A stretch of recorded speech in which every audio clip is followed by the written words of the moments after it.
ایک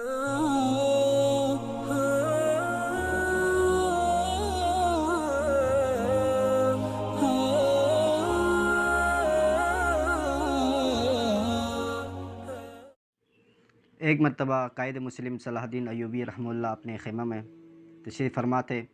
اچانک ایک غیر مسلم خاتون آپ سے ملنا چاہ رہی تھی، لیکن دربار نے اندر جانے سے منع کر دیا۔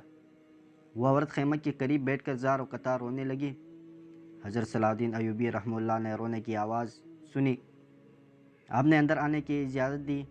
وہ اندر آئی اور کہنے لگی، میرے شوہر کو جنگ میں قید کر لیا گیا اور گھر پہ چوروں نے حملہ کیا، یہاں تک کہ میرے چھوٹے بچے کو بھی نہیں چھوڑا۔